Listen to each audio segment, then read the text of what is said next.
Tomb Raider is one of my favourite video game franchises, and today I'm going to rank all the mainline games in the franchise, and this means that the Lara Croft spin-offs are not included. Hey guys, Single Player Universe here, please like and subscribe and let's dive into the video.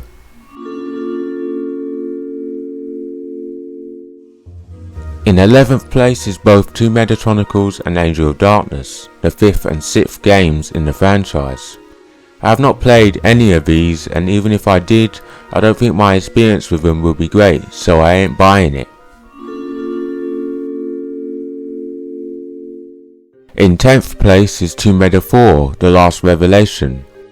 Some of you guys may remember my video on The Last Revelation on how much potential this game had, and it's down in the description below if you want to get an expanded opinion, but this game is so boring due to being limited to one location, which even isn't really the best location in the franchise. And although the game had good weapons and other stuff, that one thing about the location and the lack of globetrotting has resulted in me still not even finishing the game to this day.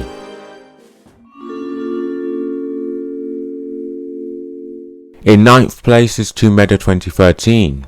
Now I haven't even played this game, however if you're wondering why I ranked it higher than Last Revelation, Chronicles and Angel of Darkness, then that is because if I had to choose between just those ones, then it would be this one. I mean, it's really heavy on the survival genre, which I don't like, and is extremely gritty than the ones that came before and the ones that come after, but this is the one I would pick if I had to play the worst Tomb Raider.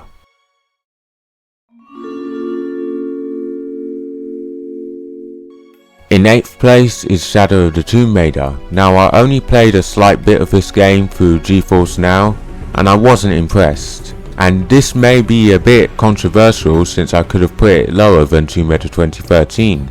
But the reason why I ranked it higher was because it is much closer to Tomb Raider than the 2013 game, which focuses heavily on survival rather than hunting down artifacts and platforming and puzzles. And Shadow was more closer to the Tomb Raider DNA, but it still fell short of my expectations.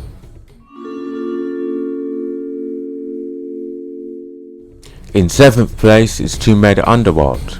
So I actually played a bit of this game, but I didn't finish it all, but it was definitely better experiences than the one that I just ranked previously. However, for some darn reason, Crystal chooses to retcon Natala's death in Tomb Raider 1 and Anniversary so she can come back as the main villain again, which I just don't understand.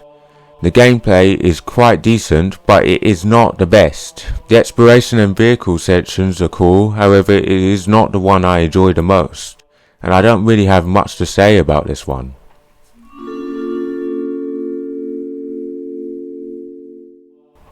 In 6th place is Tomb Raider Legend. Honestly, I love this game, and the only thing keeping me from ranking it much higher is because the other games were just the ones that kept me on for much more. And Legend is pretty short for a game, much less for a Tomb Raider game. However, Croft Manor returned, which I am happy about since it hasn't been in a Tomb Raider game since 3, and I was really happy to be running around Lara's home once again. Legend also starts the parent issues which run through the reboot trilogy, which I don't think is necessary in a Tomb Raider game. I do like the areas that you go to, and the gameplay, particularly with the vehicle sections, is really fun, but ultimately it falls short of its full potential. In 5th place is Rise of the Tomb Raider. Now this is the only one of the reboot trilogy I've fully played and finished. And compared to my experience with Shadow and what I've seen of Tomb Raider 2013, this game has the best gameplay and best mix of survival elements and Tomb Raider. And also it has a good story which is not really needed, and some cool exploration. Croft Manor once again returned after being absent in 2013, and while we don't get the same feeling from the Legend trilogy and the originals, it is better than nothing. Unlike 2013 and Shadow, in which the former focuses too much on survival and the latter focuses too much on side quests and straying from the main side of the game, Rise balances the survival and side quests along with its own formula that combines platforming and puzzles that are overly simplistic, to be honest, together with survival elements and shooter elements that make the game difficult. On my terms, Rise is the better 2-meta game compared to its predecessor and successor, so I say this game has cemented itself as one of the best 2-meta games in my opinion.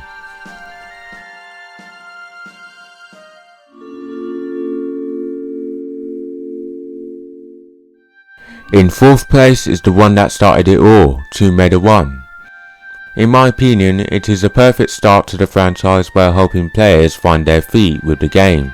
The game has a decent amount of locations, however it does give you a challenge through difficult levels such as the infamous cistern level, also balancing that with levels that are not difficult overall but have certain parts that are difficult, like St. Francis Folly, which has some rooms that are remarkably easy and swift to complete, and other rooms that are very difficult and can be extremely lengthy to accomplish. The game also does have a wonderful level design, particularly when you get to locations such as Egypt, which despite the outdated visuals is really stunning and satisfying to go through. As for why it is in 4th instead of being much higher up this list is because the first Tomb Raider does not have much replay value compared to the ones higher up. The first game isn't my favourite, and the ones higher up in this list improve on the first game.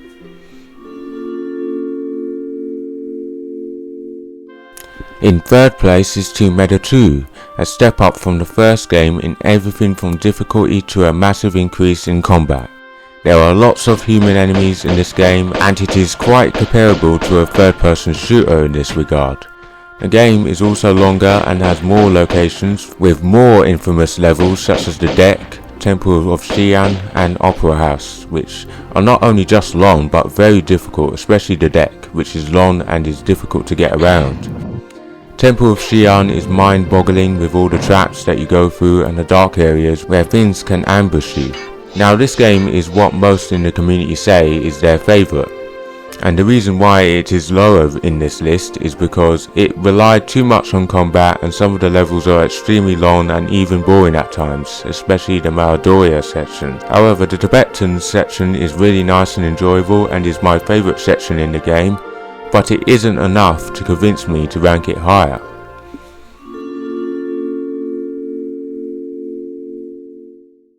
In 2nd place is 2-meta Anniversary. This game, when I first played it, it was a great remake. It interpreted the game in a way where it felt nostalgic towards the original, and the gameplay elements worked well. And yes, while some of the levels are scaled down, such as the Cistern and Palace Mindus, it is still a good remake. The gameplay being a good aspect with the Adrenaline Dodge ability being quite satisfying to use sometimes. The Egyptian levels and Atlantis levels were also quite enjoyable and difficult at the same time. Additionally, I loved the interactive cutscenes that, even if they were sometimes straight up annoying, they added to the immersion.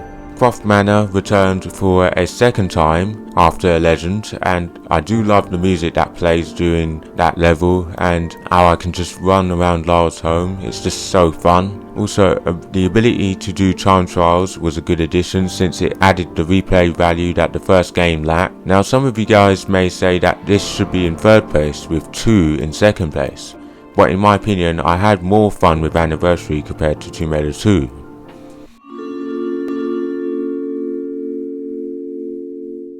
In 1st place is 2-meta 3. Now this is going to be quite controversial in the comment section and I don't care. However, since 2-meta 3 is seen by the community as the game most infamous for being unfair, that's just what made me love 2-meta 3 even more, as it gave me more of a challenge and the locations were better, such as Nevada, which is my favourite, and London, which apart from Ludsgate was fun. Although I do get where the community is coming from, as the game did prove difficult, particularly for PS1 players, and most of the community is made up of PS1 players. So PS1 had low resolutions compared to PC, which meant that the game was a lot darker in places such as Ludsgate, and saves were also limited since PS1 players had to deal with save crystals, whereas PC gamers could just save whenever they wanted. However, I do not understand why 2-meta 3 chose to go with save crystals, because 2-meta 2 actually allowed you to save at any time like PC gamers, so very confusing. However, despite most of the community having so much hate for Tomb Raider 3, I'm not really changing my mind regardless. And saying that, 3 has everything you would want in a Tomb Raider game with difficult levels, go-trotting and variety of weapons. And it is my personal favourite, which means that it is the one that adds more replay value to me, so I will never let go of that game regardless of what anyone says. So I hope you enjoyed this ranking of the games. I expect that there are a lot of you who will have a lot to say in the comment section about my rankings, particularly when some of the games I may have ranked may not agree with yours. But remember, this is just my opinion and there is no reason to take things personally. So guys, I hope you enjoyed the video. Please like, I have a lot of videos like this coming, so subscribe and I'll see you next time. Take care.